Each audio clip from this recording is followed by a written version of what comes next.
Welcome to this week's episode of The People's Report, News for the Left, brought to you by Solidarity TV. Today is November 28th, 2025. Who's stopping scientists from saying alcohol can be linked to cancer? Yes, the traffic cones are spying on you. But why? The Pope is returning Native American artifacts. Were they really gifts in the first place? Why is Hamas's popularity on the rise in Palestine? Why did the United States skip their own UN human rights examination? If you would consider the swastika a symbol of hate, why wouldn't the Coast Guard? How did the FBI access encrypted chats, and why is court observing considered violent extremism? Is your university spying on you on behalf of the federal government? All these topics and more in tonight's episode of The People's Report. Timestamps in the episode description. Well, don't feel so devastated if you're feeling alienated, cause it turns out you're not alone. Just open up your heart, let the revolution start, and grab that megaphone. Solidarity, solidarity, I need you and you need me. Solidarity, solidarity, solidarity, solidarity.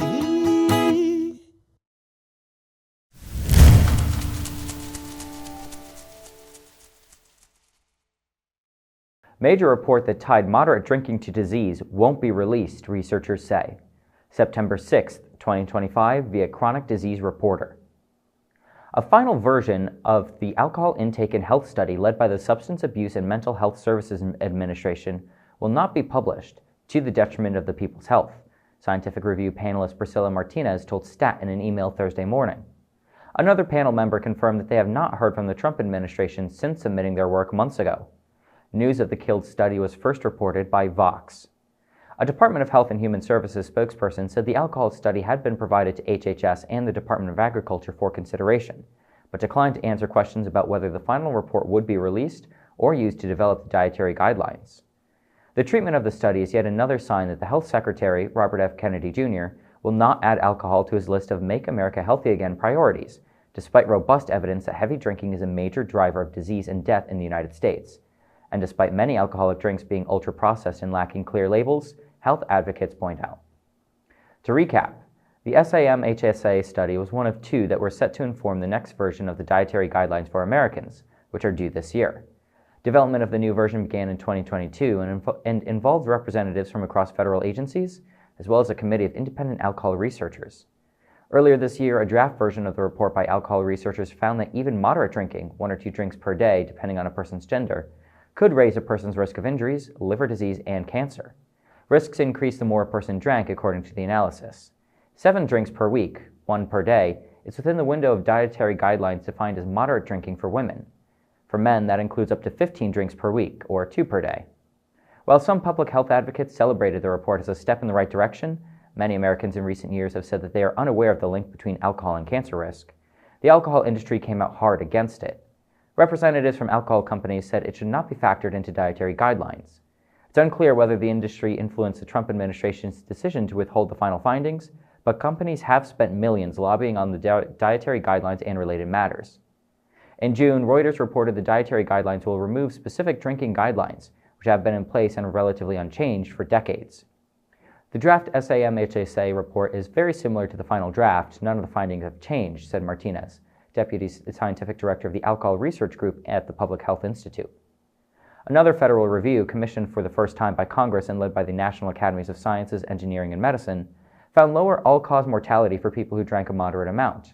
It also found increased risk of breast cancer. That panel was criticized by some for including members with financial ties to the alcohol industry.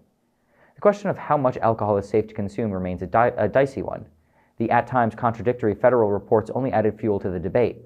Kennedy, who is in long-term recovery from alcohol and drug use, has not weighed in on the issue. Trump has said that he does not drink.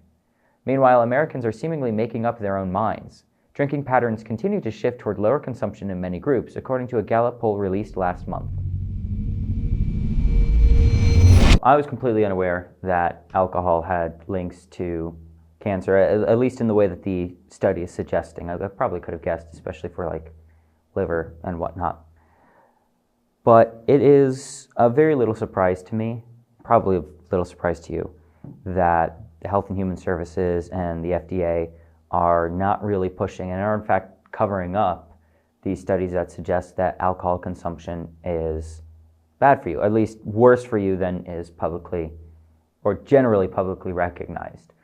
And the amount of drinking that leads to health problems, 1 drink a day for women, twice a day for men on average, is not a whole lot. I think that there are plenty of people, possibly plenty of our viewers, who would not consider that to be heavy drinking, might not even consider that to be moderate drinking. A lot of people, have 1 drink when they get home from work, for example, or whether it be a personal custom or a cultural custom to drink in what is moderate and apparently dangerous amounts. The United States has never been too keen on public health.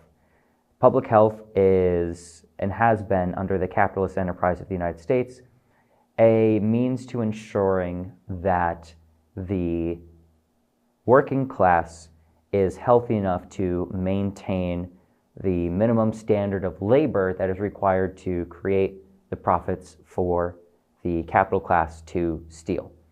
So this is why when it came to COVID, why as soon as we realized that COVID was going to be a bigger deal for a longer time than we had hoped, when Joe Biden came into office, we dropped all pretense and COVID's over, guys, everyone go home, or stop going home, everyone go back to work. It was just cutting into the profits of the ruling class, of the bourgeoisie.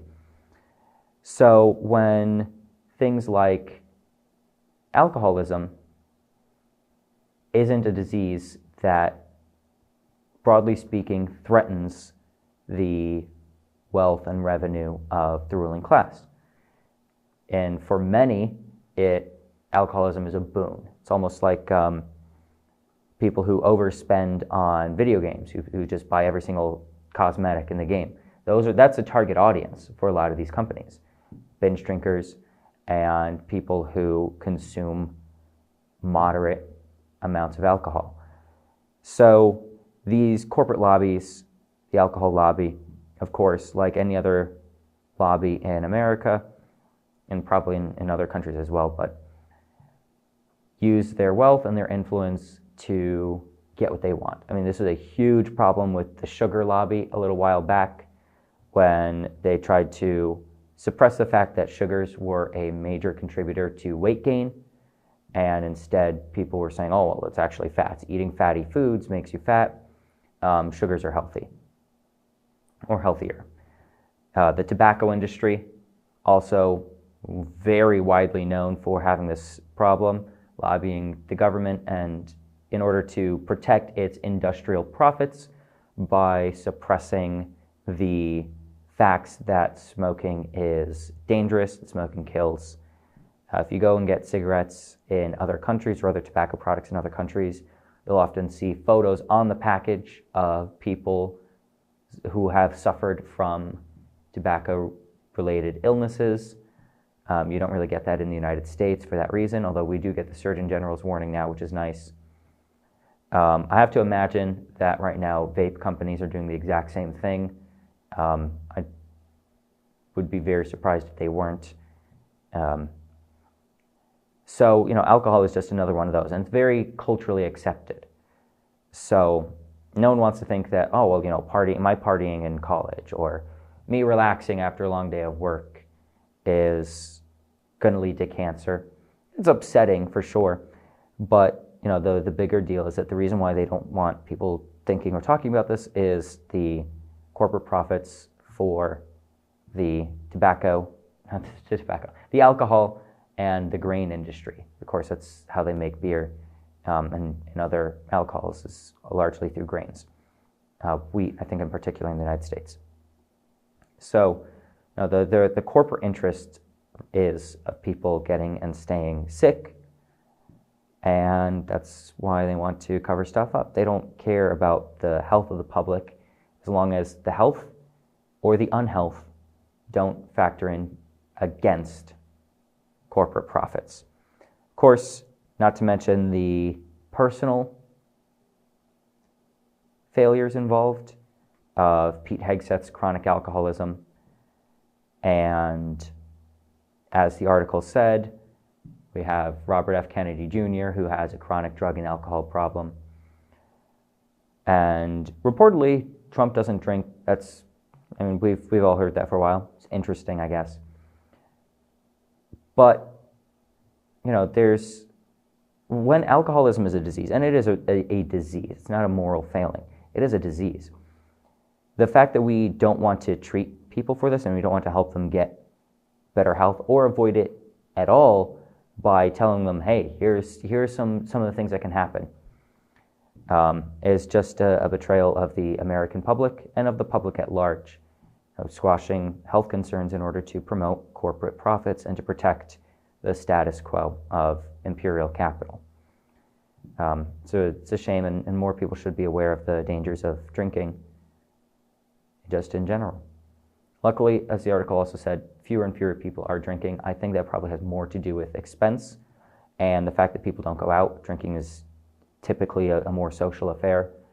And so the youth don't have more restricted access to alcohol and don't go out as much, both due to the plethora of activities done at home, changing cultural proclivities, and of course, financial difficulties associated with paying for alcohol or a night out regularly. If you're enjoying the show, consider supporting us at solidaritytelevision.org.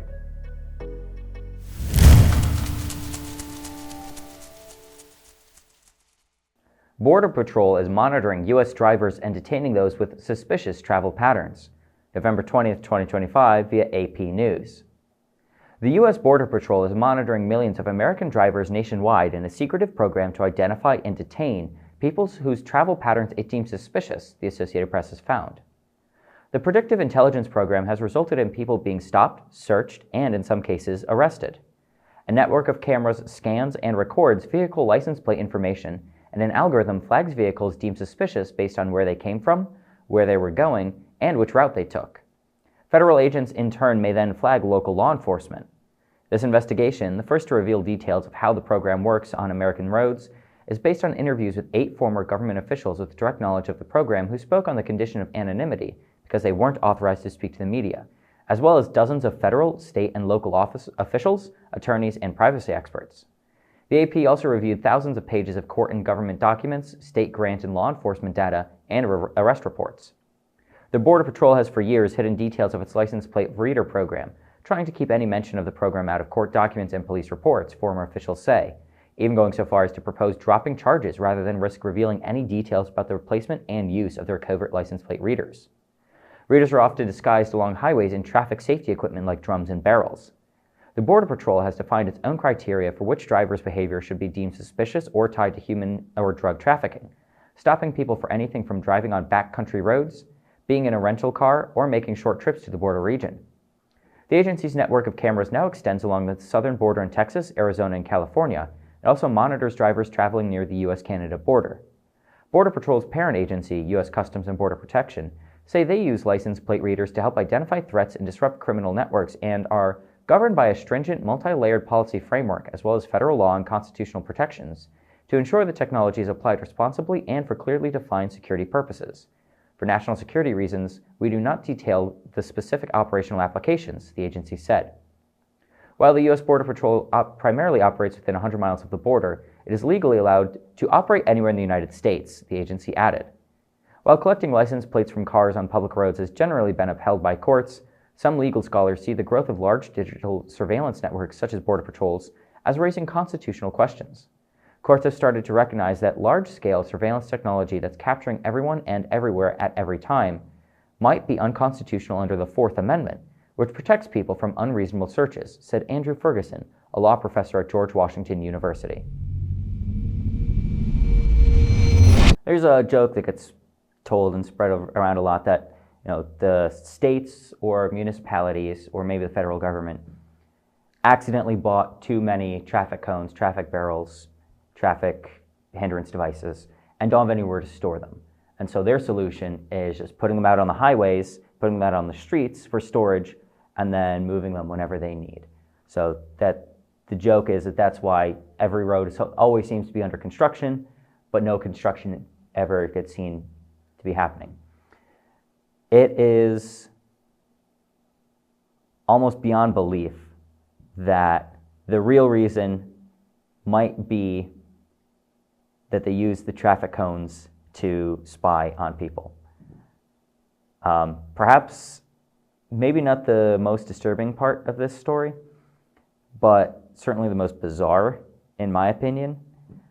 Certainly the strangest part of it, the least, when I say least believable, I mean that if you were to tell someone on the street, hey man, the traffic barrels have cameras in to track your car, no one's going to believe you. It's insane. Maybe that's why they do it, because they know you're not going to be looking at the traffic barrels, and no one's going to believe you if you tell them that.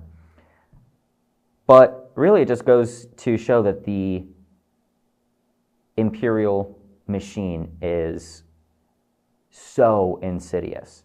If you can't trust a traffic cone, what can you trust, you know? And the surveillance operation is so thorough that they're constantly surveilling your car as you drive around and will apprehend you if they think your driving is suspicious. It also enrages the frequent driver who now understands that perhaps the cars are all being monitored and the guy who just cut you off gets away with it somehow, but if you drive onto a back road, you get arrested for acting suspicious. But I digress. I hate driving. I hate having to drive. I should clarify. I hate having to drive. So these guys are monitoring the roads. I feel like they could do a little bit more for public safety. Obviously, public safety is not in their interests. Their interest is in public fear and public control. So they want to make sure that everyone who could be a possible threat can be tracked and surveilled. And that means surveilling everybody, because every single person in America is a potential threat. These anarchistic, nihilist, violent extremists, potentially. We heard probably a couple months ago at this point, about the new directives identifying who those people are, and it's things like questioning the traditionally accepted views of American religion. So if you're not a Christian, if you're critical of Christianity in America, they might be spying on you through traffic cones in order to see if you're a threat or if you are smuggling people over the border, etc., etc. And of course, their crackdown on immigration is never about public safety. It's never about the safety of immigrants. It's never about the safety of Americans. It's always about being able to control and have a population that is constantly oppressed in order to use them for the cheapest possible labor and have a ready means and access of disposing of those laborers when they're no longer desirable. So the capital order requires an underclass that is not just the working class, but the people who exist in the fringe below the traditional working class. These include your immigrant laborers, especially undocumented immigrant laborers, homeless workers. Most homeless people have jobs, and the terribly food insecure, the terribly housing insecure, transient people, etc. People who can be looked down upon by society, and violence, brutality, and oppression against them is justified and accepted by the wider public. And it is in order to create an entire class, a caste, if you will, a caste of people whom the existence of, or the threat of joining their ranks is threat enough to keep the traditional working class in line. So, violence against the immigrant population, surveillance of and violence against the immigrant population can easily be turned against any worker. But as long as that violence is being turned on workers that are considered by the general public to be undesirable, they're going to let it happen because it's not happening to them. Same thing with the homeless population. As long as the homeless people are seen as undesirable and oppressed, then their existence, becoming homeless, becomes such a threat that people are going to do whatever they can to avoid being homeless. So they're not going to strike, they're not going to ask for raises. They're not going to do anything to threaten their job, demand health care, et cetera, et cetera, et cetera. So, maintaining this violent system requires surveillance in order to crush dissent and to apprehend it before it becomes too dangerous. Not to mention all of this, pretty much all of our surveillance systems, techniques, are field tested in Palestine using the Palestinians as live test dummies for surveillance, and then of course also weapons development and weapons testing. So yet another tie to our Israeli left hand, our puppet, our garrison state, our R&D department in the Middle East, our aircraft carrier that we use to maintain an entire population of an oppressed people to further their oppression in order to bring that back home and use against the general public here. It's the imperial boomerang. Look it up if you're not familiar. Just the violence that we export comes home, and that violence includes the surveillance and weaponization of the state apparatus, all the way down to our traffic systems. Not to mention that our traffic systems in general are meant to oppress the people by siphoning out all their money and give them to private corporate interests. That is a not unrelated conversation, but one that, as usual, we don't have time to get into because you're not going to sit here and watch a 6-hour video of me talking about this. So, yeah, the traffic cones may be spying on you. Don't take back roads or else the cops might come and get you. It's absurd. It's a ridiculous reality. If you don't live near the border, it's probably not going to happen to you. But ICE can operate anywhere it wants within the United States. And so far, the Gestapo have impunity and no regulation and will brutalize and victimize anyone they feel that they want to. So stay safe out there, guys. Solidarity Television is an independent grassroots news organization. That means we rely exclusively on viewers like you. Support us at solidaritytelevision.org.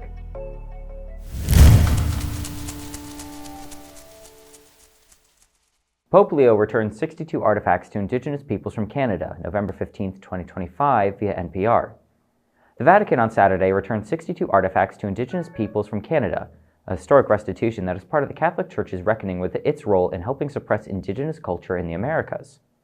Pope Leo XIV gave the artifacts, including an iconic Inuit kayak, and supporting documentation to a delegate of the Canadian Conference of Catholic Bishops, which is expected to return them to individual Indigenous communities. A joint statement from the Vatican and Canadian Church described the pieces as a gift and a concrete sign of dialogue, respect, and fraternity. The items were part of the Vatican's museum's ethnographic collection, known as the Anima Mundi Museum. The collection has been a source of controversy for the Vatican amid the broader museum debate over the restitution of cultural goods taken from Indigenous peoples during colonial periods. Most of the items in the Vatican collection were sent to Rome by Catholic missionaries for a 1925 exhibition in the Vatican Gardens. The Vatican insists the items were gifts to Pope Pius XI, who wanted to celebrate the Church's global reach, its missionaries, and the lives of the Indigenous peoples they evangelized. But historians, Indigenous groups, and experts have long questioned whether the items could really have been offered freely, given the power imbalances at play in the Catholic missions at the time. In those years, Catholic religious orders were helping to enforce the Canadian government's forced assimilation policy of eliminating Indigenous traditions, which Canada's Truth and Reconciliation Commission has called cultural genocide. Part of that policy included confiscating items used in Indigenous spiritual and traditional rituals, such as the 1885 potlatch ban that prohibited the integral First Nations ceremony. Those confiscated items ended up in museums in Canada, the US, and Europe, as well as private collections.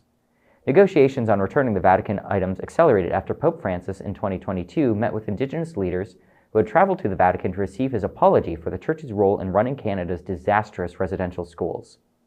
During their visit, they were shown some objects in the collection, including the Inuit kayak, wampum belts, war clubs, and masks, and asked for them to be returned. Francis later said he was in favor of returning the items and others in the Vatican collection on a case-by-case basis, saying, in the case where you can return things, where it's necessary to make a gesture, better to do it. The Vatican said Saturday the items were given back during the Holy Year, exactly 100 years after the 1925 exhibition where they were first exhibited in Rome as a highlight of that jubilee. This is an act of ecclesial sharing, with which the successor of Peter entrusts the Church of Canada these artifacts, which bear witness to the history of the encounter between faith and cultures of the indigenous peoples, said the joint statement from the Vatican and the Canadian Church. It added that the Canadian Catholic hierarchy committed to ensuring that the artifacts are properly safeguarded, respected, and preserved. Officials had previously said the Canadian bishops would receive the artifacts with the explicit understanding that the ultimate keepers will be the Indigenous communities themselves. The items are expected to be taken first to the Canadian Museum of History in Gatineau, Quebec. There, experts and Indigenous groups will try to identify where the items originated, down to the specific community, and what should be done with them, officials said previously. The Canadian ambassador to the Holy See, Joyce Napier, said the return had been a key priority for the Canadian government, something the embassy has been working on for years with the Holy See, Canadian Church, and Indigenous communities. This is historic, something Indigenous communities have been asking for, she told the Associated Press. Today's announcement is a significant step towards reconciliation. As part of its broader reckoning with Catholic Church's colonial past, the Vatican in 2023 formally repudiated the doctrine of discovery, the theories backed by the 15th century papal bulls that legitimized the colonial-era seizure of native lands that form the basis of some property laws today. The statement marked a historic recognition of the Vatican's own complicity in colonial-era abuses committed by European powers, even though it didn't address Indigenous demands that the Vatican formally rescind the papal bulls themselves. The Vatican on Saturday cited the 2023 repudiation of the doctrine of discovery in its statement, saying Leo's return of the artifacts concludes the journey initiated by Francis. We all know that the so-called gifts given to the Vatican by Canada were not gifts in 1925. They were looted from Native American groups, people groups, tribes across Canada in order to build out this menagerie in the Vatican. Let's not pretend otherwise. I understand that for personal and political reasons, interpolitical reasons, the Catholic Church is going to pretend that they didn't steal it, that it was gifted to them. And I understand that perhaps Indigenous communities receiving these back aren't going to, or may not be inclined to push the issue just to avoid bad blood or to avoid, not getting the items back in the first place. But Canada and the Catholic Church are two very fond oppressors of the Native American peoples and have been for a long time. Of course, we know that the religious argument that the Catholic Church operated as an imperialist power in its own right, but really operated as a legitimizer and as the scaffolding for the superstructure for imperialism. So when the Spanish came to the New World and brutalized the Native Americans in Central America, then later in South America, and in, of course, the Caribbean as well, the excuse of civilizing the non-Christian peoples was just as an excuse. It was a way to feel better about the mission. It was a way to expropriate things by taking it from heretics. It was a way to sell it back home in ways that didn't disrupt the ruling order, in a way that, oh yeah, we're going to go and rob all these people and kill them, might not have sat well with the general public. Plus, it gave the colonists, the imperialists, the conquistadors, the personal veneer that they could then use to avoid confronting the reality and the evilness of their own actions. So the Catholic Church, of course, did the same thing for the Canadian imperialists, the British imperialists operating through Canada. And just as, to a lesser extent, the Catholic Church had lesser involvement in the colonialism of the United States itself, just because the United States was significantly less Catholic and was far, far, far more Protestant. Meanwhile, France, a traditionally Catholic country, was one of the big settlers of the region known as Canada. So that's how the Catholic Church got involved there, while it didn't get as involved in the United States. So just slightly different history there. But the same purpose. We'll call them proto-evangelicals. The Protestants of North America were motivated not by religion, but were motivated by material desire, greed, and doctrines of imperialism. that were then justified through the glaze of the church, the Protestant church, and of this evangelizing message of bringing peace, bringing civilization, bringing God to the heathens, the savages. And which is, very much the same thing that we saw them do in Africa and in the Middle East and in Asia as well, and pretty much everywhere that they went. But also we saw them doing this to each other in Europe during the 30 Years' War with the Protestant forces and the Catholic forces, really a political struggle that was disguised as a religious one. We saw something similar in Ireland with the Troubles and, of course, with the colonial invasions there, the plantation of Ulster. I'm not sure how much the people of Ireland actually bought into it's a religious thing. I think they all probably knew from the get-go, but it was, the religious distinction was a little bit more easy to identify as. It's easier to say, I'm Protestant, I'm Catholic, than it is to say, I'm Irish of Irish descent, I'm an Irish Republican versus I'm an Irish monarchist, or whatever. So religion is a superstructure. It is not the motivation. No war has ever been fought over religion. Religion has been used to justify wars. A very stark difference. So when the Catholic Church is involved in the colonialism of the New World, or the colonization of the New World, and French, British, and Canadian imperialism and oppression of the natives, the looting of their communities and of their cultural artifacts, we understand that not as being a religious activity, but, of course, the Christians are going to tell you that, sane Christians are going to tell you that obviously that is not a part of the Christian faith to begin with, but these are used as the Christian and the Catholic diocese is used to cover up and to justify and to make comfortable colonialism and imperialism and brutality, racism and genocide of the Native Americans.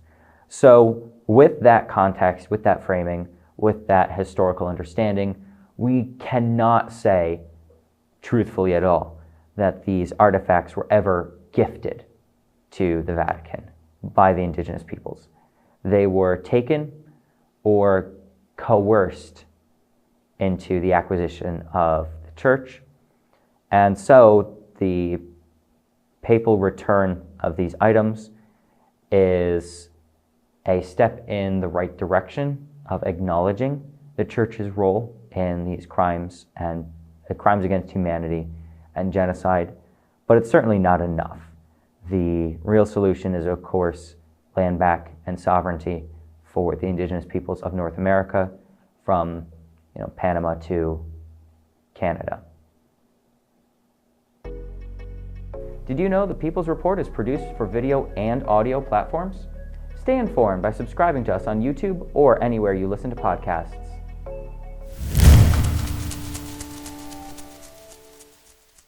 Hamas popularity surges in Gaza amid improved security.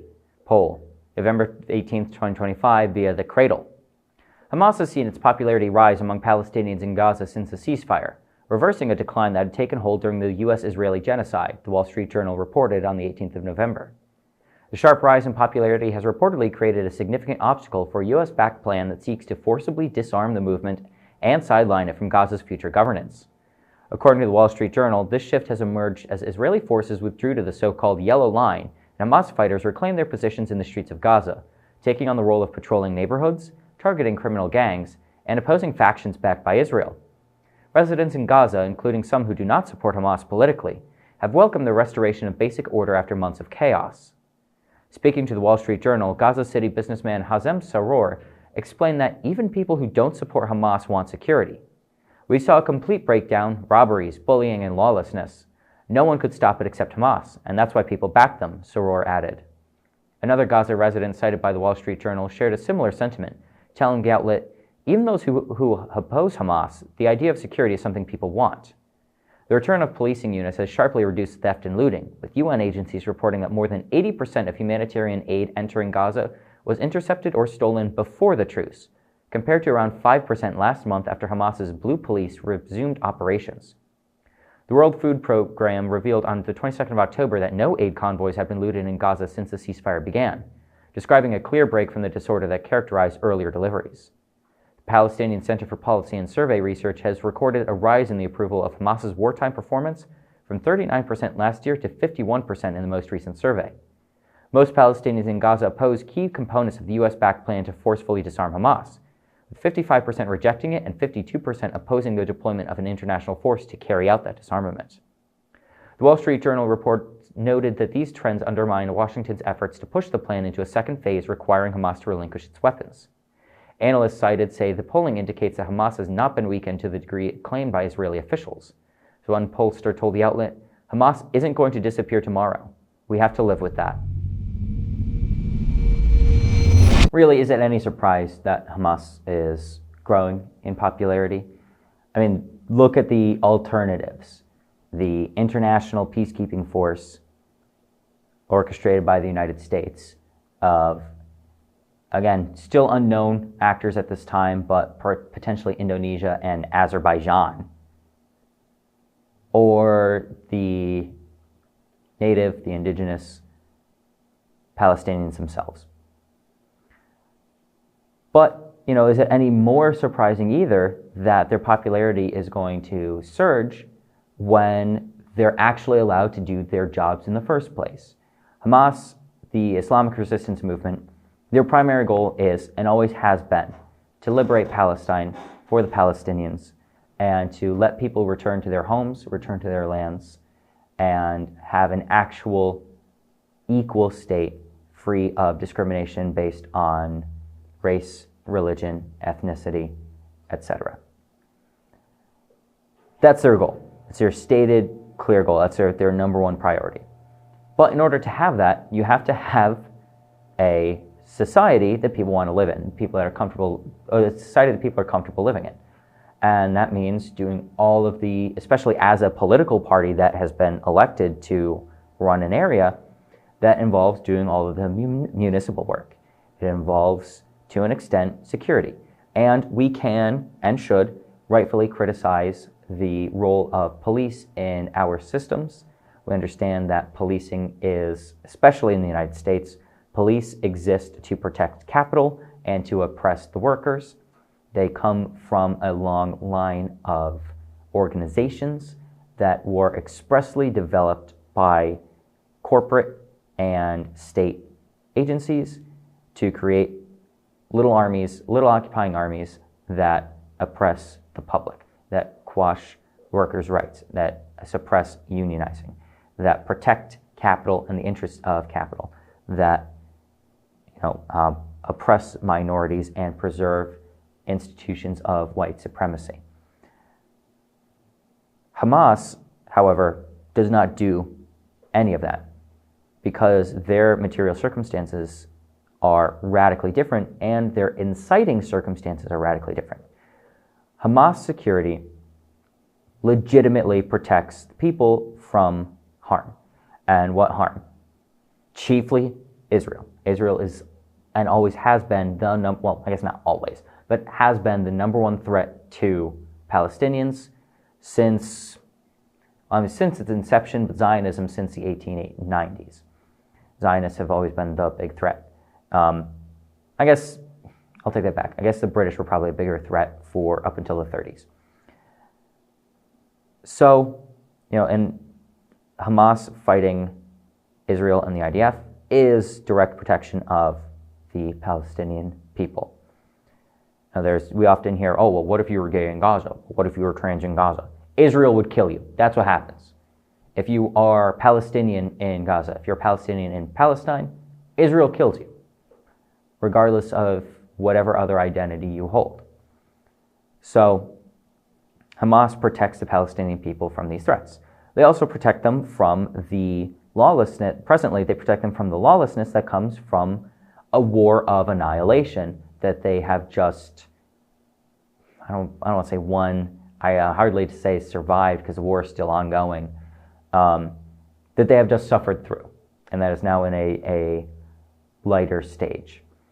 When all of society gets destroyed in the way that it has in Gaza, you're going to have people who, through desperation rather than through criminal intent or other, inherent negative sensibilities, take advantage of other people. When there's only so much food, there are always going to be people who are going to try to get as much of it as they can, even at the expense of others, and even when they don't need it. So Hamas restoring order by suppressing the looting, by suppressing the thievery, by making it safe to go out at night without getting robbed by people who, under normal living circumstances, would never be interested in robbing, looting, attacking, or stealing, because most people don't want to do that. Almost nobody wants to do that. Crime, we know, is the offspring of poverty. And Gaza, which is already poor, was just thrown into extreme poverty and insecurity by Israel and, more truthfully, by the United States. So Hamas is keeping order, and keeping that order by preserving people's dignity, safety, personal property, and their right to move, their right to eat, their right to live, is a very popular one. Everybody wants to feel safe. Everyone wants to live safely. Nobody wants to rob or steal, and no one wants to be robbed or stolen from. So Hamas protecting the people in this manner, of course, is going to lead to a higher favorability. And as we see from the UN, they're doing a really good job of actually doing this. There's been a lot of false criticism, a lot of criticism based on falsehood of Hamas, or that they're stealing, that they're looting the aid trucks, they're keeping all the food for themselves and letting the Palestinian people starve. And yet no aid trucks have been looted since the beginning of the so-called ceasefire, when Hamas was able to go back to their day job and restore order. They're actually able to clean the streets, quite literally, doing social maintenance work. 80% of food trucks are being looted, and now we're down to maybe 5% and none in recent weeks. So with these conditions going from extreme poverty and insecurity and lawlessness at the behest of Israel and the United States, to Hamas coming back in and being allowed to focus on maintaining order, maintaining food supplies, etc., it's no wonder that people like them and that people want what they can provide. And this is why the people are disinterested in seeing Hamas go. This is why they're disinterested in seeing Hamas disarm. And this is why they're disinterested in trusting what Hamas has been provably able to do repeatedly over and over and over again, and has done very successfully just in the last couple of weeks. Why they won't hand those responsibilities over to foreign entities who have no personal interest in maintaining order.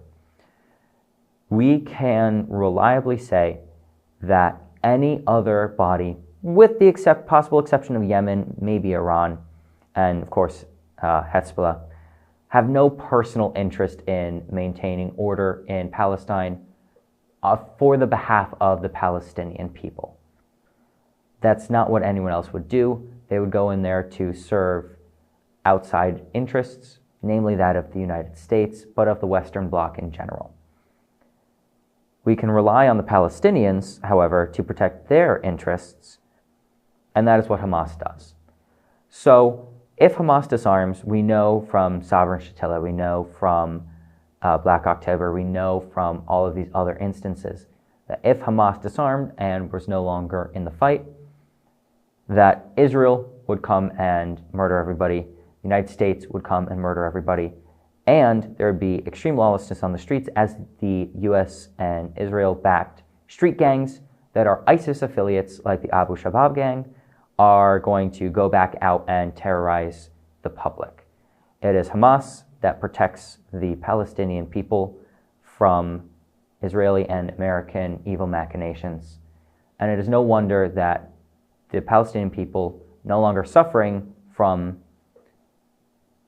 the most, not the most harmful, but the greatest extent that those machinations have reached, would be supportive of those who defend them from these social ills and from these pains brought on by Israel and the United States. If you like the People's Report, check out our other shows at solidaritytv.org.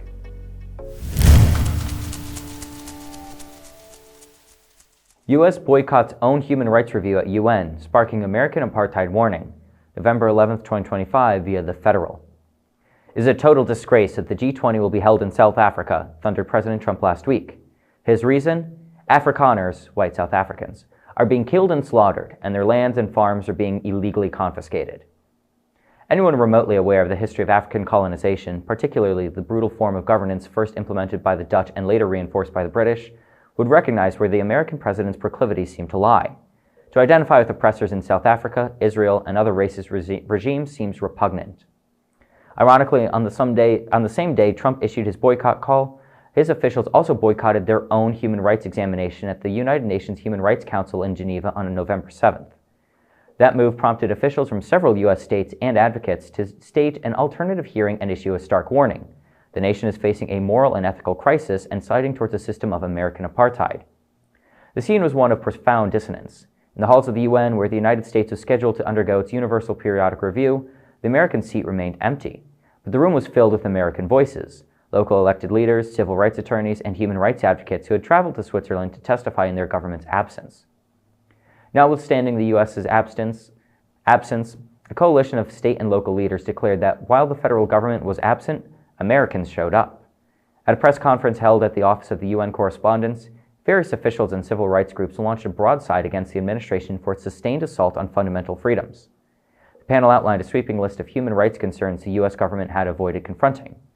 The representative from Human Rights First cited massive, escalating, and severe abuses of refugee and immigrant rights, including denial of asylum, inhumane detention practices, and the sanctioning of the International Criminal Court prosecutors. The Human Rights First representative warned that the U.S. abdication was creating an opening for rights-abusing governments like China and Russia, severely setting back American national security. The discussion also turned to drastic cuts in U.S. foreign aid, which one questioner noted are expected to cause millions of deaths. The panel framed this as a conscious choice, not a financial necessity. As the alternative hearing concluded, the empty U.S. seat served as a silent testament to a nation deeply divided, its international reputation, according to those who showed up in its place, in tatters. The message from Geneva was clear. A growing coalition within America views its own federal government as a human rights violator that must be held to account from the outside. They are pleading with the world to help. Personally, I cannot stand the white genocide, the poor white South Africans. Because any South African worth their salt, white or otherwise, is not a racist, garbage person. So they have nothing to worry about from people, the government bodies or government parties saying, hey, we need to have equality. Just like how Martin Luther King Jr.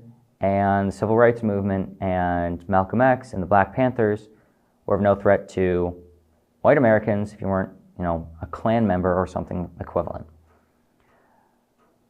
So but it's all just, fear-mongering of the traditional fascist fear-mongering of, oh my God, we are oppressed, and also we're the best of all time, but we're oppressed and people are trying to hurt us, and we have to protect white people, or whatever the fucking 14 words are.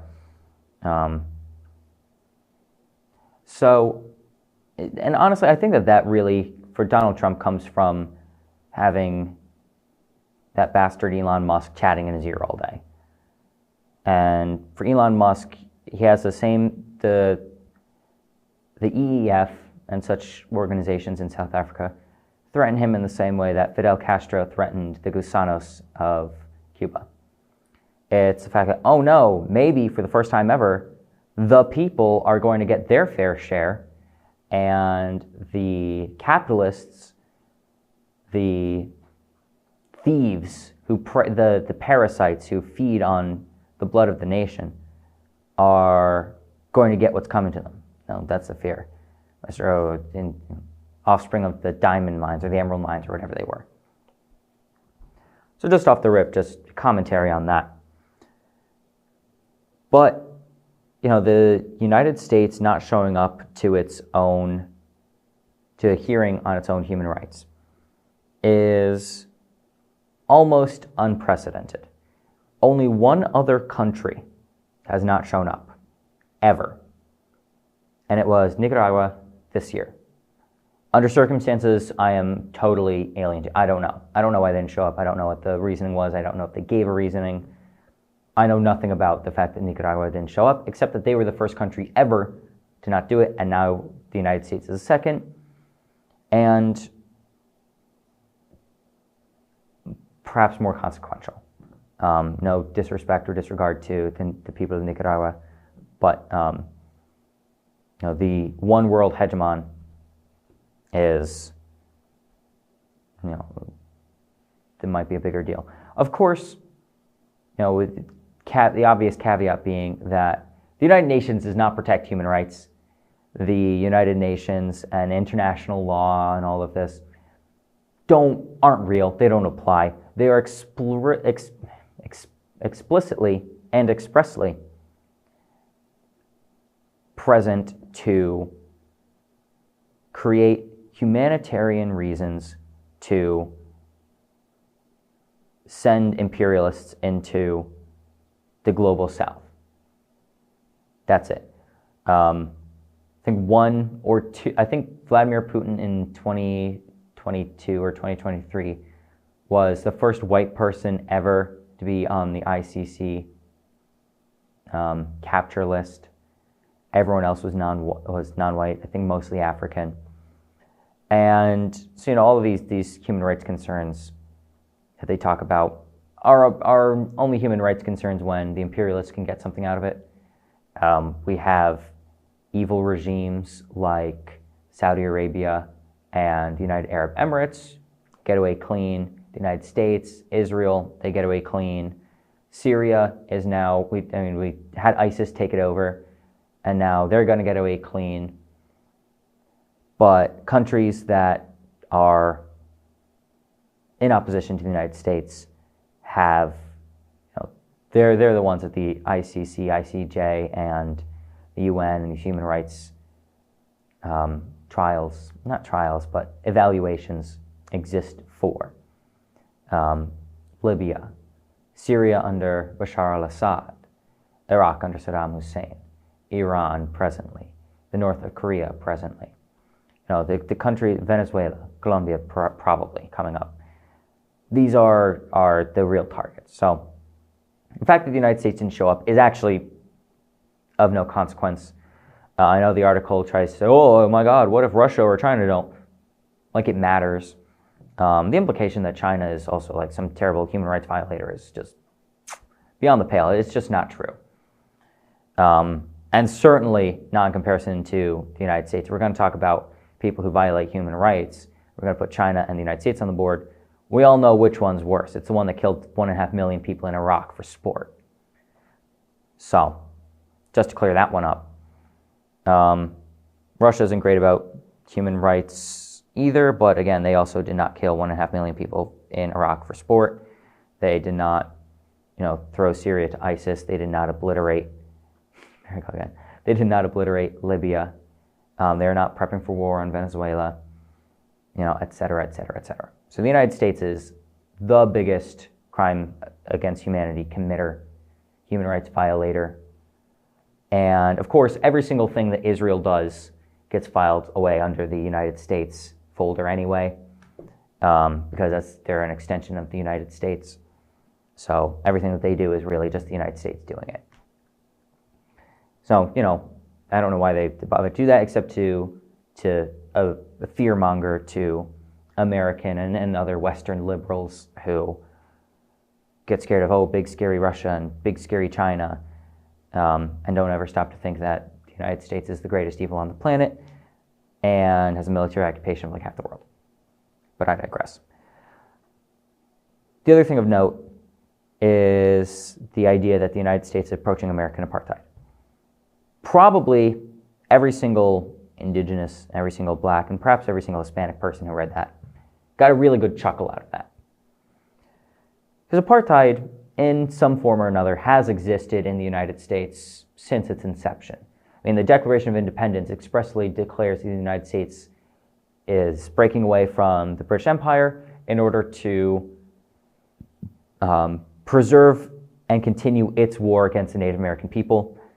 A lot of people don't actually know that the British Empire, especially comparably to the United States in the 1770s, was way more lenient towards Native Americans. They were actually intended at the time to commit to the treaties that they had signed, and knew that the American revolutionaries and that the American public was so bloodthirsty and so land grabby that the British government allowed anything outside of official British government borders to be an anti-white free fire zone.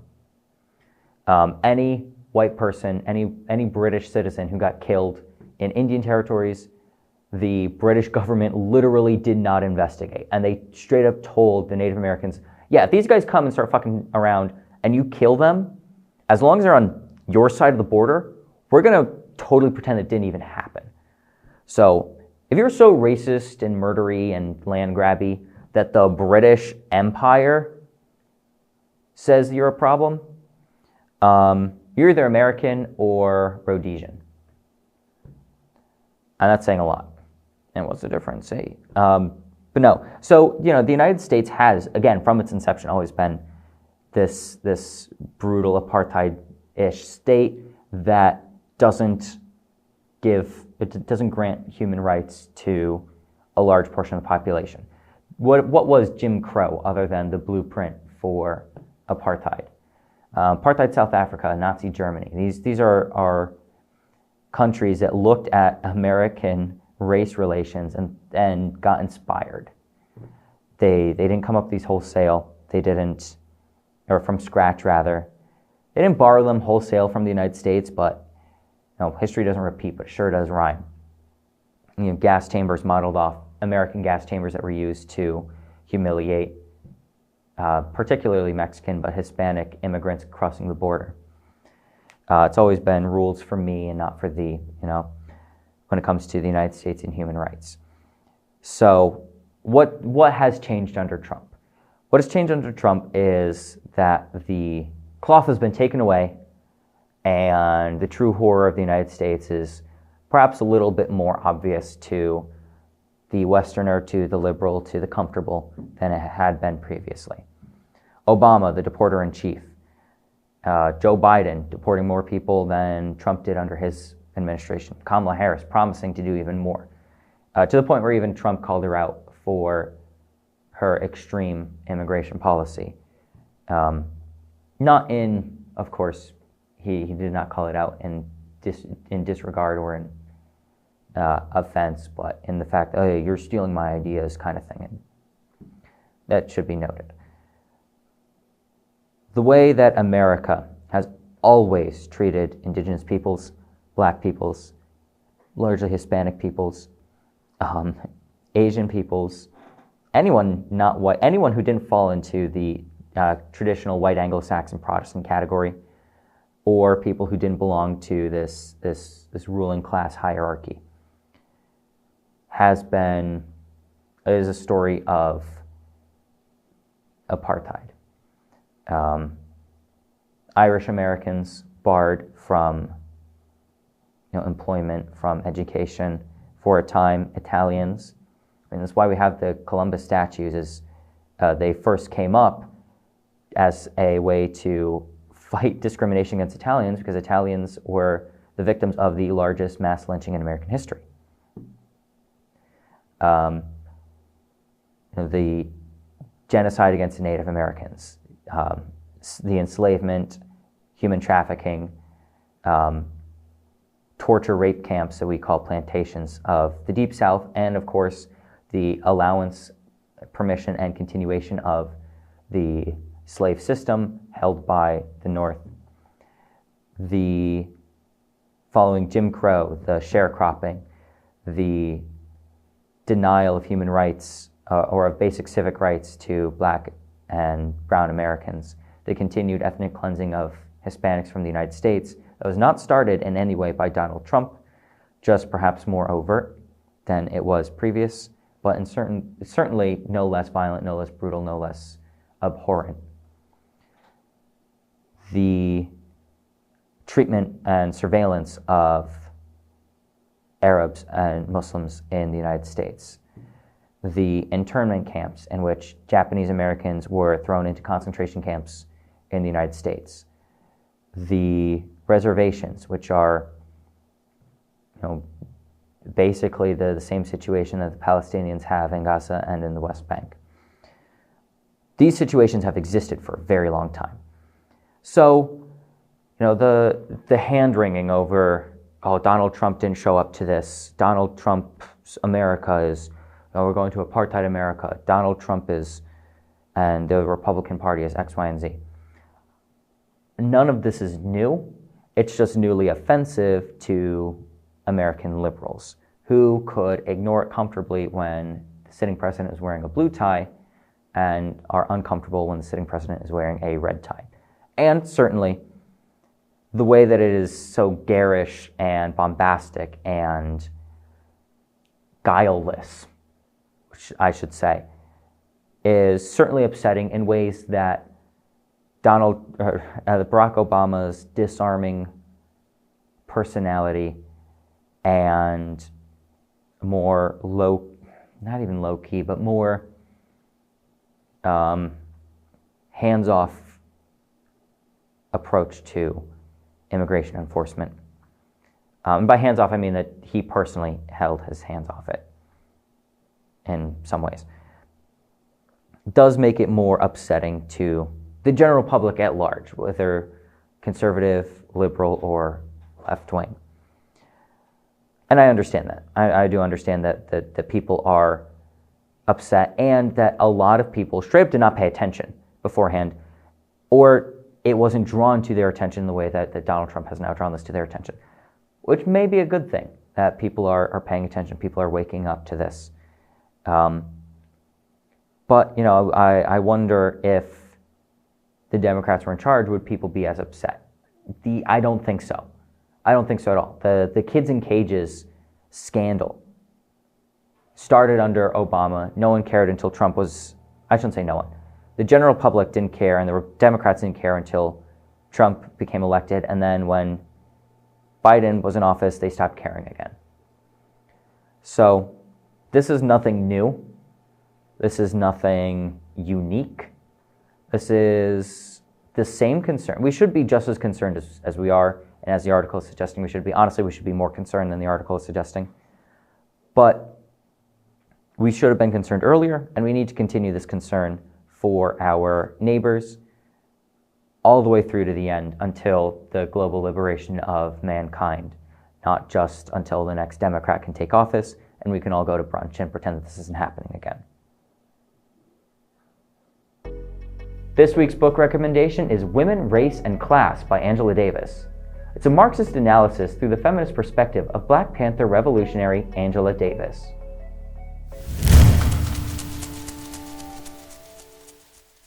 Coast Guard changes course, reclassifies swastikas and nooses as hate symbols. November 21st, 2025, via NPR. The Coast Guard is reacting to reports that it had downgraded swastikas, nooses, and other hate symbols in its new harassment manual. A new policy debuted overnight. Starting next month, the U.S. Coast Guard planned to refer to the use of racist symbols and swastikas and nooses as potentially divisive, instead of continuing their policy of identifying them as hate symbols. Since the Washington Post and other outlets reported that news on Thursday, there's been an uproar, and the Coast Guard has walked back some of those proposed changes. It's an update of the Coast Guard's manual for handling harassment, including how cases are investigated. Previous manuals used the term hate symbols to describe swastikas, nooses, the Confederate flag, or other symbols associated with racial and religious supremacist movements. But the Coast Guard wanted to change that. Instead, what was previously called hate incidents was now being lumped in with other harassment claims. The policy was set to take effect December 15th, but after reports of the new language went public, Jewish groups and several lawmakers rang alarm bells. Late Thursday night, the Coast Guard released another policy. In the newer language, the Coast Guard emphasized its, quote, commitment to prohibiting divisive or hate symbols and flags. The word hate was back in the description. The old policy went much further and defined the process for investigating instances of hate. It specifically stated that not every hate incident could be classified as harassment, which typically means targeting a single person, when, as we know, displaying a white supremacist symbol in a common area targets an entire group of people. It's important to point out that many of these provisions were put in place or strengthened under the first Trump administration. The overall tone of the previous policy was more emphatic, setting tough deadlines to begin investigations and requiring problems be reported up the chain of command to an admiral. The new manual also covers sexual harassment, and it emphasizes mediation for what it calls low-level claims. References to transgender Coast Guardsmen were eliminated entirely. In 2021 and in 23, sailors on board two separate Navy ships found nooses tied over their bunks. There was a 2007 incident involving a noose at the Coast Guard Academy.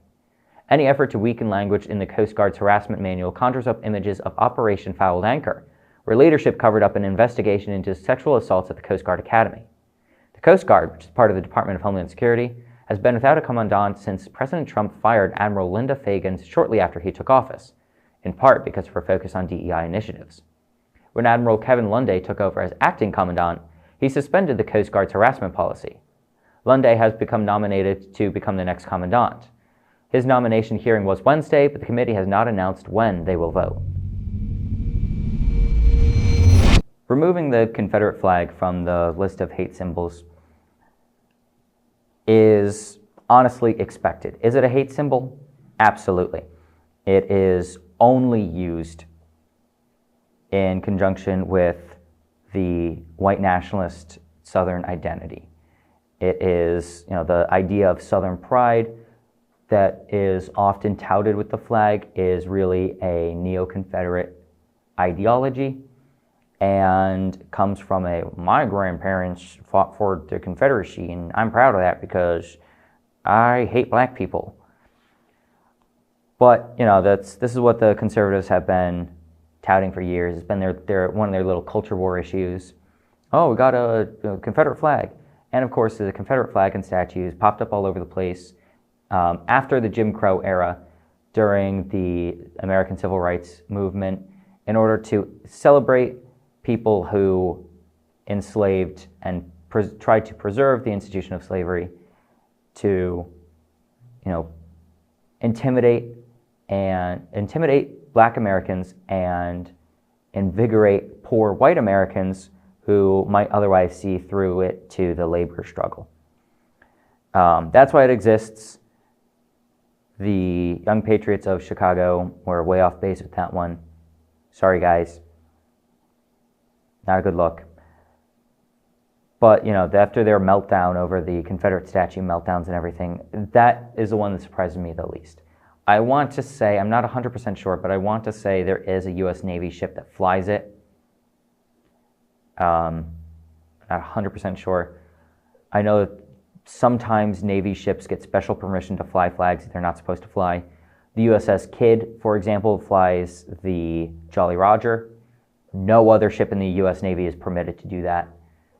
So there are some special exemptions. I don't know which one. I can't remember which one, but I'm pretty sure there is one that flies the Confederate flag. And China should sink it. I don't know, fly the flag, get sunk. Anyway, I digress. But as for the other ones, the noose, the swastika, I could maybe even imagine an argument, not that I would ever assume that the federal government, especially under the Trump administration, would make such an argument. We all know that it's because the noose is a symbol of the lynching of black men. I could see an argument in which they see the noose as a symbol of suicide rather than lynching. We all know that's not the case, though, like I just said. The swastika, though, come on, let's be real. That is 100% a neo-Nazi move.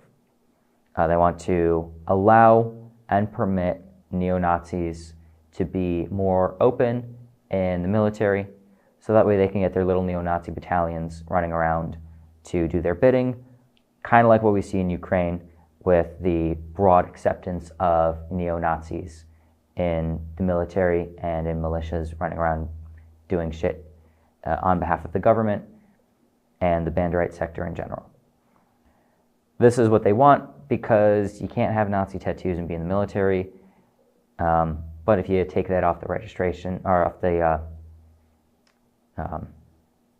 list, I guess, if you no longer have that prohibited, I guess you can get in the military. People who are going to unilaterally and unquestioningly obey U.S. government mandates to brutalize opponents of the state, which again is pretty much anyone who isn't a MAGA Republican. Even if you're a MAGA Republican and also a Christian, or also an atheist, might be on the list. So that's all it is. It's them obviously and transparently trying to make conditions easier for white nationalists and more intimidating for non-white nationalists. But what the article kind of glosses over also is the open disregard for transgender people in the Coast Guard. And the Coast Guard is maybe the only branch of the U.S. military that has some value and purpose. So I'm not going to go too hard on discrediting the military or the Coast Guard in particular. We also know that they're responsible for sinking so-called drug ships and doing ICE shit on the open seas. I digress. But the lack of protections for transgender servicemen and women is, again, just a transparent way to allow and maybe even encourage discrimination, harm, and brutality against transgender people in the military. Again, if you're in the military, quit. Especially if you're transgender in the military, what are you doing? Quit. Although transgender people don't have any inherent special exemption from propaganda and imperial desires. So, if you're transgender in the military, if you're not transgender in the military, quit your job. Stop being part of the machine that murders people on behalf of global capital. You are a gangster. You are a criminal. You are a hitman. Quit your job. Good jobs don't kill people. A little more lenient towards the Coast Guard, but let's get real. So the other thing is, of course, them wanting to dismiss the sexual harassment that I have to assume is largely to protect men harassing women, but we all know that men get harassed and sexually abused in the military too by other men. And just having it go to arbitration if it's deemed minor seems like an easy way. It seems like the same kind of disregard for sexual harassment and sexual assault that you get from it's locker room talk, or boys will be boys kind of thing. It should not be tolerated at all. Certainly not by an organization that can stamp it out like the military. Of course, we know the military is totally disinterested in stamping out sexual assault. Their entire apparatus generates it, not just assault on people in the service, but the wide sexual violence that the U.S. military propagates against women and men, but predominantly women across the globe. We see it very violently in the American occupation of Japan, American occupation of Korea. We saw it widely in the American occupation of Vietnam, in which even today it goes unquestioned. The mass sexual violence against the Vietnamese women goes unquestioned. It's even a plot device in many narratives where the sexual violence against women is just... But not to get off on another tangent, sexual violence against women in the United States and in the West in general is borderline permissible as is. So it's just another way that why we need a cultural revolution, and we need to stamp out misogyny, as well as we need to stamp out capital and imperialism and whatnot.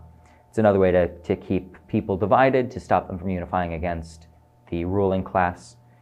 If the women of the working class and the men of the working class aren't on the same page, if they feel each other are too fundamentally different, and their relationship is not one of camaraderie, but one of exploitation, then they're not going to be able to link up to overthrow the bourgeois.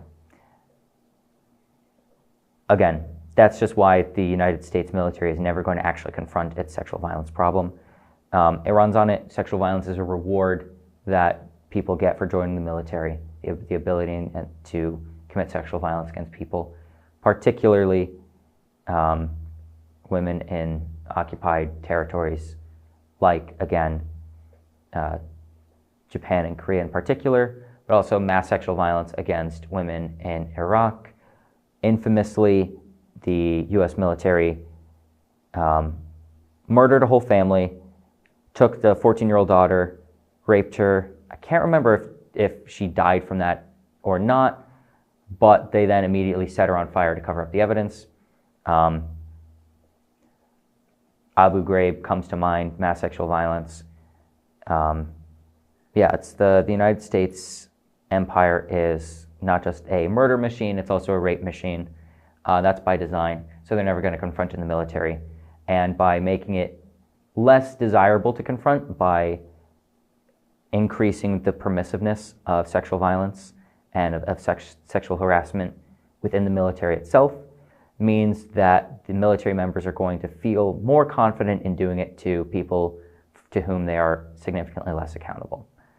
So, the Coast Guard branch of DHS, and as a military unit, exists to oppress the people of the Global South, exploit the labor, and to protect capitalist interests, and to propagate imperialism and destroy and oppress anyone who gets in their way.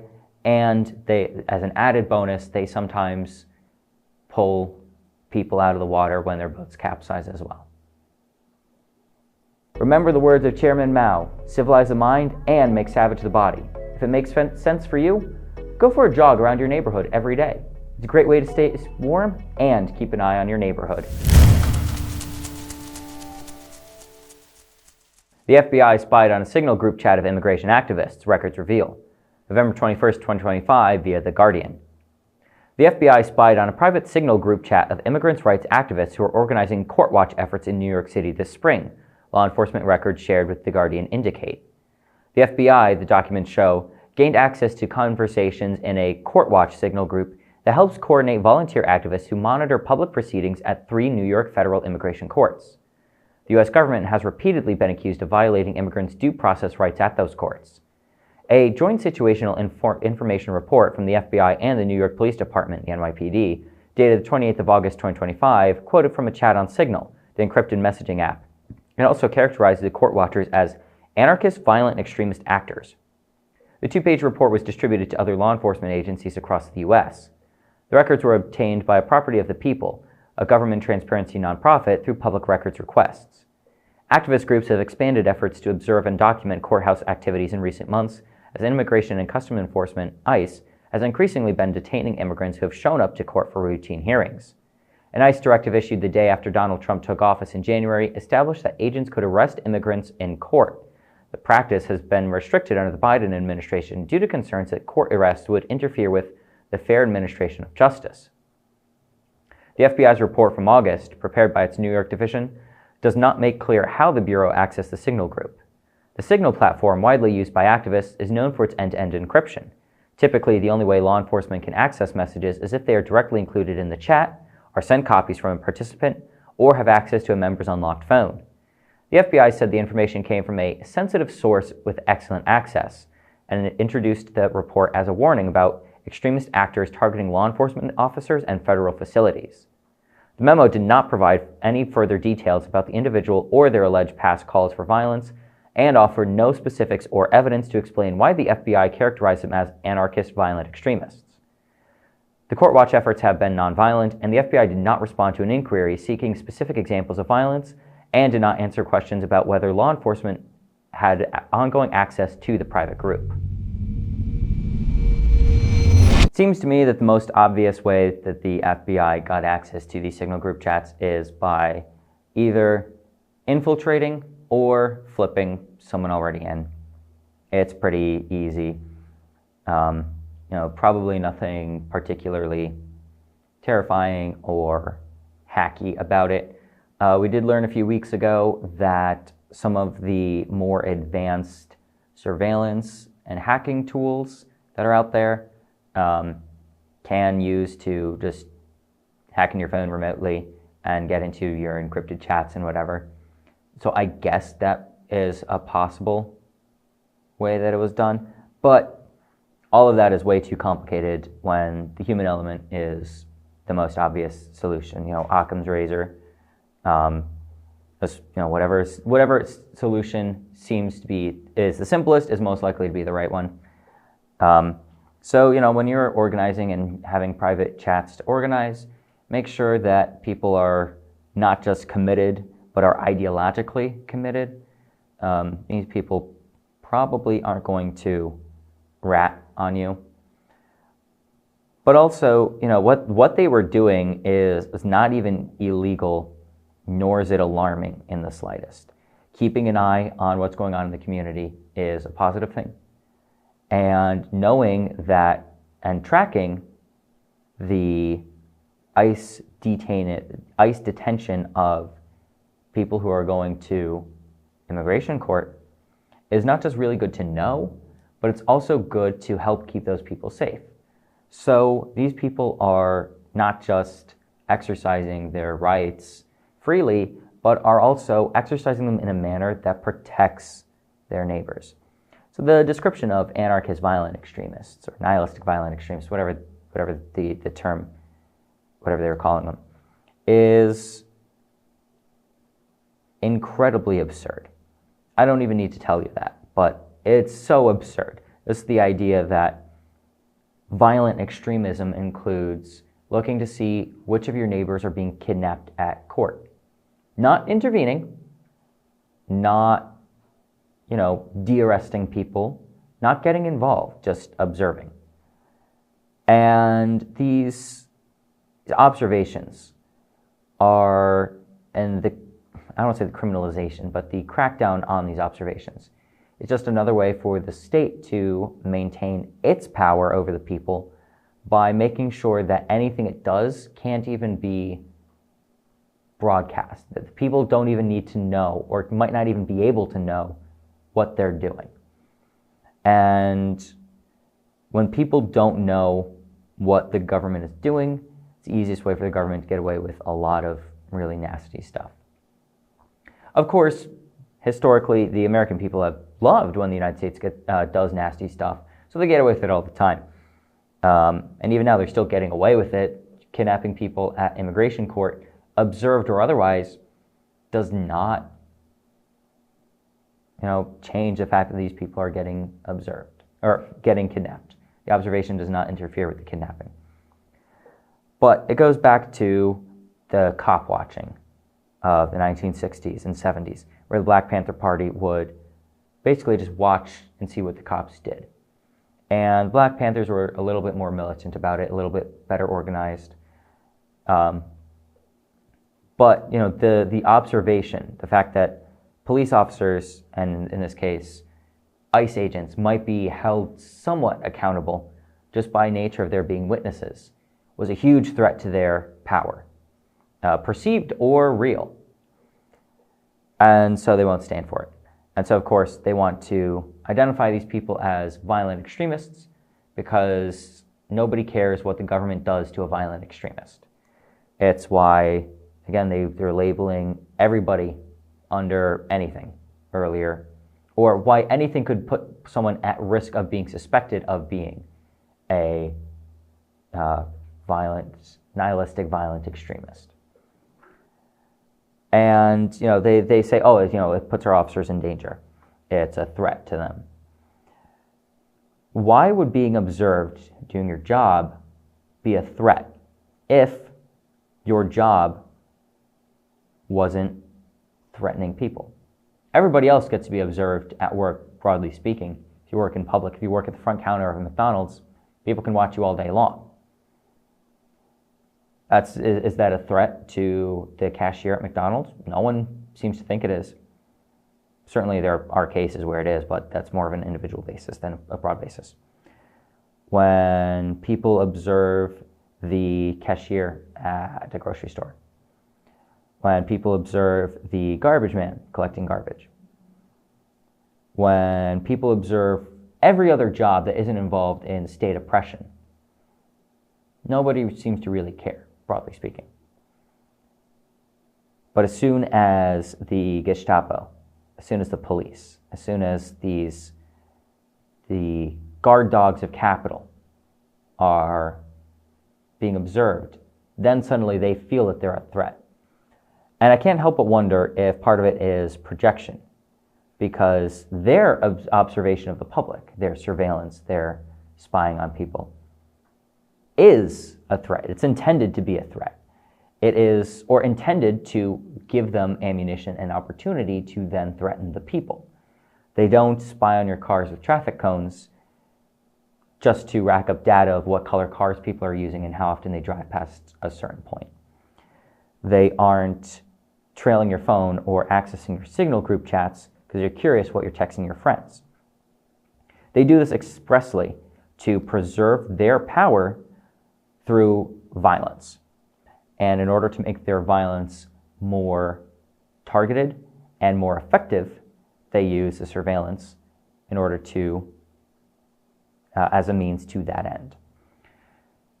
So when the tables are turned, when they're under observation, they immediately associate observation with the threat of coming violence because that is what they do and that is what they desire to do. And so when we watch them, they feel threatened. And of course, it's because they're doing stuff that they don't want people to know about. And when people know about it, we might ask them to change. And when the requests don't work, we might make demands. It'd mean a lot if you join our Patreon at solidaritytelevision.org.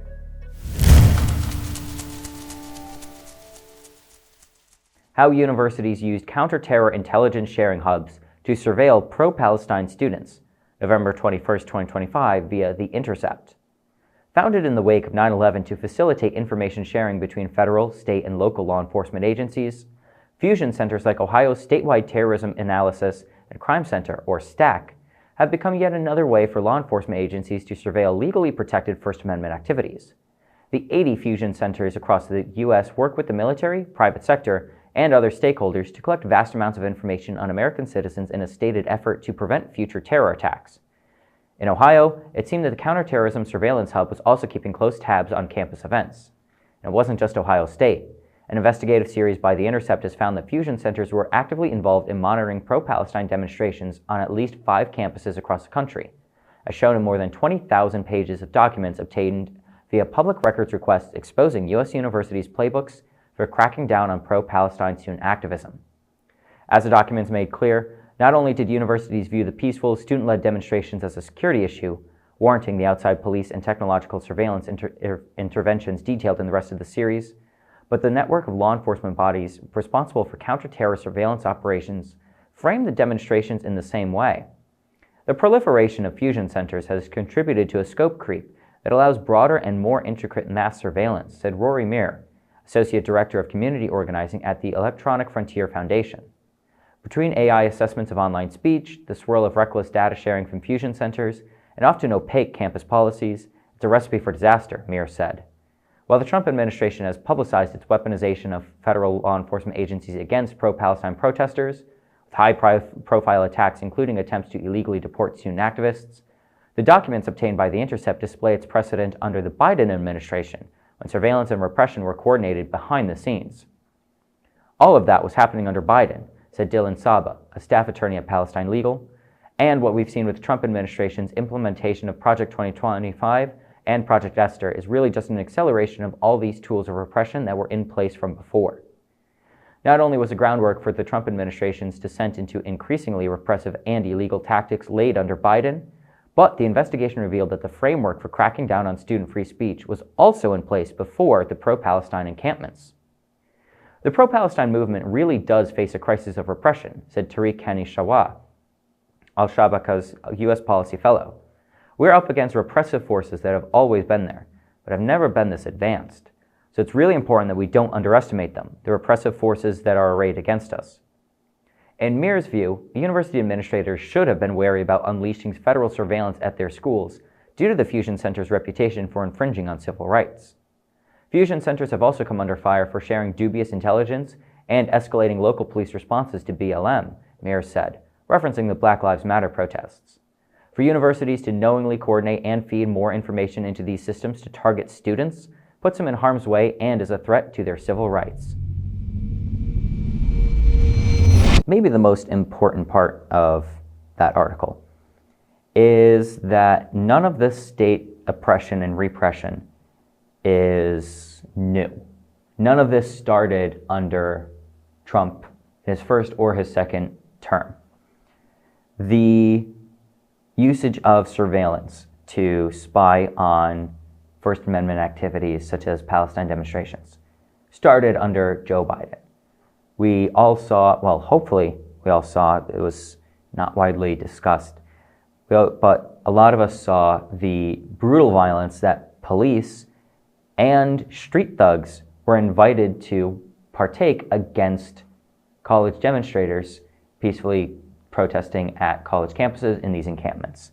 Whether it was police going in and beating the shit out of children, or young adults, I guess, if we're going to be more technical, or whether it was them allowing street gangs to come in, anti-Palestinian pro-Israel street gangs to come in and do the same with long hours of violence in which the police stood by and watched.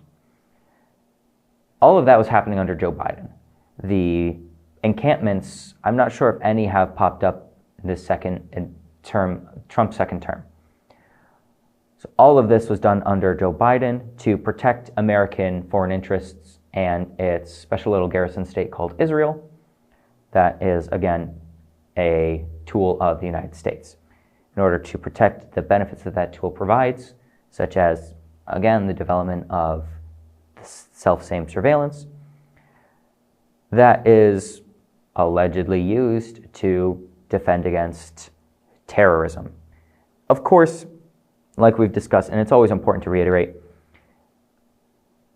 is terrorism real? Not really. Terrorism is a point of view, and who gets called a terrorist is depending on whether or not they're fighting for or against American imperial interests. So that's why, Al-Jilani, the ISIS guy, is not a terrorist, but Yahya Sinwar, the Hamas guy, was a terrorist. Like John Brown, terrorist, and Osama bin Laden, terrorist, right? So, anyone who puts Osama bin Laden and Nelson Mandela on the same category as evil is not very good at picking villains, or identifying villains, I should say. So we all know that this is just not how terrorism works. But we got to protect ourselves after 9/11. And really it's, we have to surveil the public in order to determine who is and isn't a threat against the state. And apparently college students are enough of a threat that these fusion centers have to communicate with campus police in order to maintain this surveillance. And the fact that schools can have their own private police units is already absurd enough to me. It's a different conversation though. And this isn't even new for the Palestine demonstration. This was ongoing during the Black Lives Matter movement, especially in 2020, but starting in 2014 when Obama was president. All of these tools of repression that Trump has brought out of the drawer to use against the public, not a single one of them were acquired during his presidency. They were used to brutalize or just to surveil and interrupt legitimate and legal free speech actions by people who are opposed to the state when Democrats were in charge as well. Joe Biden, the genocide heir, didn't want to be called out for it and wanted to get away with his genocide, and he wanted to become president again to continue it for another 4 years. That opportunity was denied him first by the Democrats and then by the American public. And then, Trump with Black Lives Matter in order to protect the white nationalist imperial system and to prevent giving concessions to Black Americans and to Americans in general for a less militarized and ideally abolished police system that is used to, like we discussed, defend capital and oppress the working class, keep them disorganized and keep them brutalized so they can't rise against the ruling class, the bourgeoisie. So the schools working in tandem with this is also not surprising at all. Because although a lot of people like to consider universities as liberal establishments, they largely are. But what we have to understand is that liberalism and what a liberal establishment is not a progressive establishment. It is not a leftist establishment. These are just gentle capitalists. Liberals are imperialism tomorrow, or fascism tomorrow, imperialism today, whereas the conservatives are fascism today. And so, these are the classic liberal university is a indoctrination center, yes, in many ways, but what they indoctrinate the people with is not Marxism and socialism and transgender ideology, whatever that is. It is liberalism. It is the American imperial order that is easier to stomach when it is kind or when it pretends to be kind. It's easier to stomach when it smiles rather than when it growls. So, as a result, and liberalism is at its core a pro-capital and thus pro-imperial ideology. It is just that, we shouldn't exclude Black people from being imperialists. We shouldn't exclude Hispanic people from being imperialists. Lately, of course, they have been wanting to exclude Hispanic people from being imperialists. That was basically Kamala Harris's whole campaign. Yes, we're going to be rabid imperialists, but you can't be Hispanic and do it and be a part of us. I digress a little bit. So, because these are capitalist machines, they exist largely, especially private universities, exist largely to produce profit. And that profit can come through contracts with the military and investment in Israeli or weapons development firms. And so that's kind of what the BDS movement was largely about and is largely about. It's divesting these investments from Israeli and from genocidal operations. And that is could be a risk to college campus bottom dollar. Plus, if these campuses are too resistant to imperialism, then the school project kind of fails, doesn't it? But also then they can lose funding from the government if the government is worried that the schools are too Marxist or whatever. But really it's because of their financial interests. Who donate to universities? Whose name adorns university buildings?